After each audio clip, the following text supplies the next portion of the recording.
BJP. കൊല്ലം west ജില്ലാ കാര്യാലയം ദീൻദയാൽ ഭവൻ സംസ്ഥാന അധ്യക്ഷൻ രാജീവ് ചന്ദ്രശേഖർ ഉദ്ഘാടനം ചെയ്തു.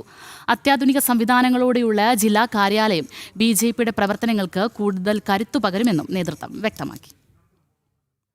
കൊല്ലത്തെ ബി.ജെ.പി. പ്രവർത്തകരുടെ ഏറെക്കാലമായുള്ള പ്രയത്നത്തിന്റെ ഫലമാണ് ഉയർന്നു നിൽക്കുന്ന ഈ 3 നില കെട്ടിടം. ദീൻദയാൽ ഭവൻ എന്ന നാമകരണം ചെയ്ത ബി.ജെ.പി. കൊല്ലം വെസ്റ്റ് ജില്ലാ കാര്യാലയം സംസ്ഥാന അധ്യക്ഷൻ രാജീവ് ചന്ദ്രശേഖർ ഉദ്ഘാടനം ചെയ്തു.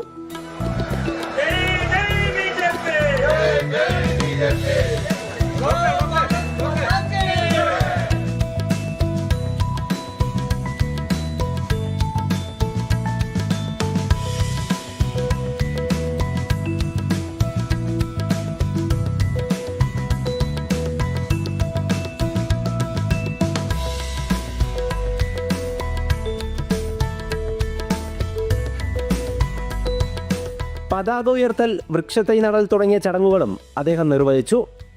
തുടർന്ന് നടന്ന പൊതുസമ്മേളനത്തിൽ ഓഫീസ് ഉദ്ഘാടനത്തിന്റെ സന്തോഷം പങ്കുവച്ച രാജീവ് ചന്ദ്രശേഖർ നിയമസഭാ തെരഞ്ഞെടുപ്പിൽ ബി.ജെ.പി. വിജയിക്കേണ്ട ആവശ്യകതയെക്കുറിച്ചും പ്രവർത്തകരോട് വ്യക്തമാക്കി. ഈ വരാൻ പോകുന്ന തെരഞ്ഞെടുപ്പിൽ നമ്മൾക്ക് കിട്ടാൻ പോകുന്ന ഒരു വലിയ റിസൾട്ട്, അതിന്റെ തുടക്കമായിട്ടാണ് ഈ ദിവസം ഞാൻ കാണുന്നത്. നമുക്ക് എല്ലാവർക്കും അറിയാം, എല്ലാ മലയാളികളും തീരുമാനിച്ചു കഴിഞ്ഞ ഒരു കാര്യമാണ് ഈ വരാൻ പോകുന്ന തെരഞ്ഞെടുപ്പ്. 2026 അസംബ്ലി ഇലക്ഷൻ കേരളത്തിന്റെ രാഷ്ട്രീയ ചരിത്രത്തിൽ ഏറ്റവും പ്രധാനപ്പെട്ട ഇലക്ഷനായിട്ടാണ് അവർ മാറ്റിയിരിക്കുന്നത്. അങ്ങനെയാണ് കാണുന്നത്, ജനങ്ങൾ അങ്ങനെയാണ് കാണുന്നത്, പാർട്ടിയും NDAയും അങ്ങനെ തന്നെ കാണുന്നു. ഈ ഇലക്ഷൻ മാറ്റം കൊണ്ടുവരാനുള്ള ഒരു ഇലക്ഷനാണ്. ബി.ജെ.പി. സംസ്ഥാന ജനറൽ സെക്രട്ടറി S. സുരേഷ്, കൊല്ലം വെസ്റ്റ് ജില്ലാ അധ്യക്ഷൻ S. പ്രശാന്ത്, ബി.ജെ.പി. സംസ്ഥാന സെക്രട്ടറി അഞ്ജന രഞ്ജിത്ത് തുടങ്ങി ജില്ലയിലെ വിവിധ നിയമസഭാ മണ്ഡലങ്ങളിലെ NDA സ്ഥാനാർത്ഥികളും നിരവധി പ്രവർത്തകരും ചടങ്ങിന്റെ ഭാഗമായി. നഗരഹൃദയമായ ചിന്നക്കടയിൽ നിർമ്മാണം പൂർത്തിയാക്കിയ ജില്ലാ കാര്യാലയത്തിൽ ഓഫീസ് സംവിധാനം, conference hall, library, media room, താമസ സൗകര്യം തുടങ്ങിയ സംവിധാനങ്ങളുണ്ട്.